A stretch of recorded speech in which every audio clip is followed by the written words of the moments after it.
கரூர் ஆரவாயி அம்மன் கோவில் திருவிழா விவகாரம் குறித்து மாவட்ட ஆட்சியர், காவல் கண்காணிப்பாளர் உள்ளிட்டோர் நேரில் ஆஜராகி விளக்கமளிக்க உயர்நீதிமன்ற மதுரை அமர்வு உத்தரவிட்டுள்ளது.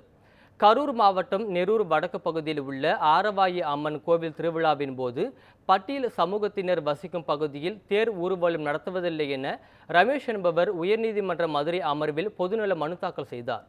தேரை பாகுபாடு இன்றி பட்டியல் சமூகத்தினர் வசிக்கும் பகுதிக்கும் கொண்டு செல்ல உத்தரவிட வேண்டும் என கூறியிருந்தார்.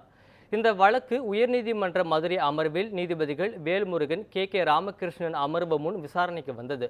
மனுதாரர் தரப்பு வழக்கறிஞர், இரு சமூகத்திற்கு சொந்தமான கோயிலில் பட்டியல் இன மக்களை புறக்கணிக்கும் விதமாக கடந்த 15 ஆண்டுகளாக திருவிழா நடைபெற்று வருவதாகவும் இது ஏற்கத்தக்கது அல்ல எனவும் வாதிட்டார்.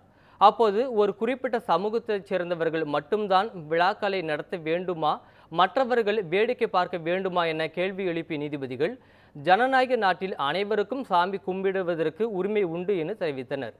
மேலும் இந்த விவகாரத்தில் மாவட்ட ஆட்சியர், காவல் கண்காணிப்பாளர், வருவாய் மண்டல அலுவலர், விழாக்குழு உறுப்பினர்கள் நேரில் ஆஜராகி வழக்கு தொடர்பாக விளக்கமளிக்க உத்தரவிட்டனர்.